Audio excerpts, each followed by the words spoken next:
So much speculation in the church about, well, who wrote Hebrews? I love quoting, Origen quoted by Eusebius, only God knows. But like, could you share with us a little bit about like different ideas people have had about authorship of the book and the situation of the book? Because like the first place it shows up in the manuscript tradition, P46, it's a collection of Pauline letters. It has the inscription to the Hebrews, which kind of communicates we know who it's written to. But yeah, do we? And what are the implications of the different situations? So yeah, would you mind just kind of unpacking that a little bit for us? Yeah. Well, everyone always wants to talk about the authorship, so we can start there. I'm sure if I didn't talk about it, that you'd get all kinds of questions. Yeah, right.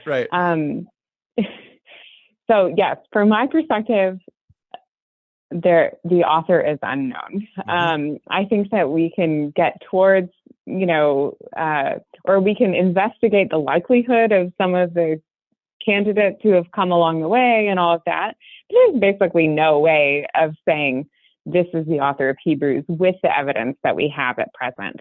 And so a lot of times what I'll do is kind of differentiate with my students between authors who have known writings. So you have people like Paul and Luke, and even Clement of Rome is sometimes put forward.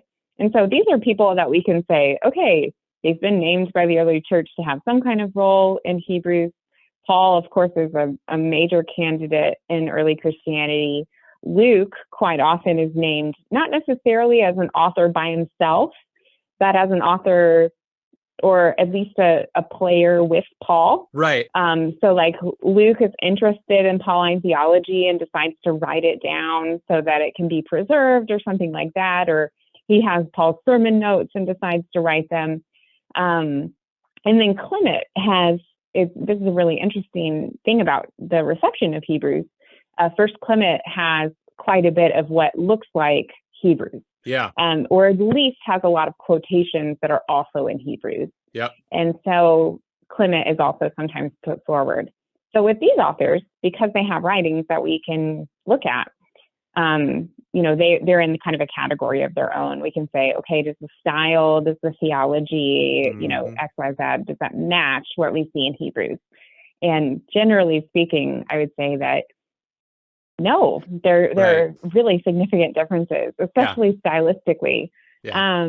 But even just the emphases and some of what we might talk about as we talk about like what are the big things for the author of Hebrews, that some of that stuff will become really apparent, I think. Yeah. I'm curious to hear your thoughts here on why not Paul. I think there's some good reasons why not Paul, based on the style of Hebrews, but I'd be curious to hear like in your mind, like what are some of the big reasons why we could say it's probably not Paul?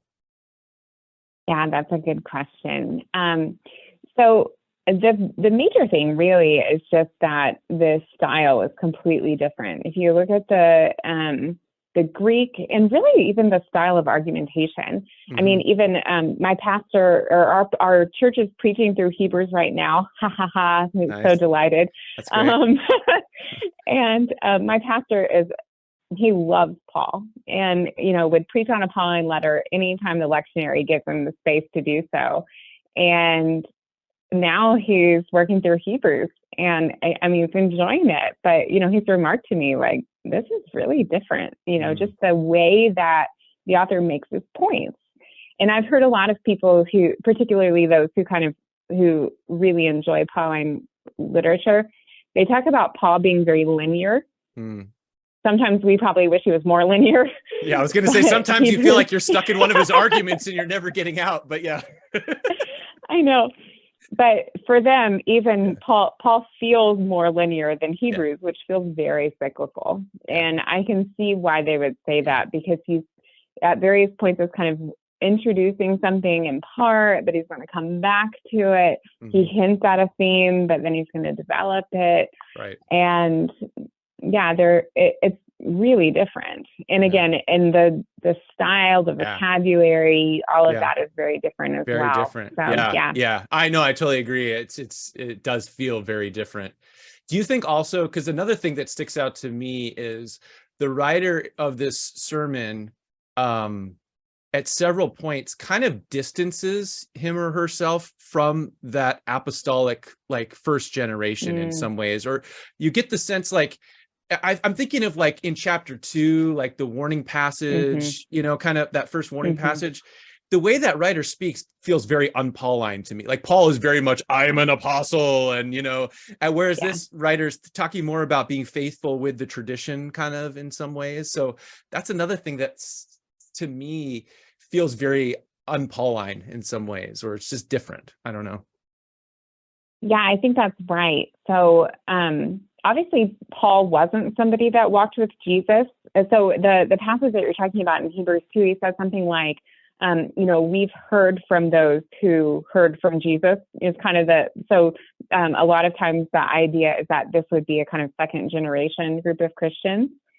And yeah, Paul wasn't somebody that heard directly from Jesus in a historical sense, or like in his earthly life. But of course, it's really, as you say, important to Paul that his experience of Jesus on the road to Damascus, and his kind of elevation to the status of apostle, that's preserved, especially in the Corinthian correspondence.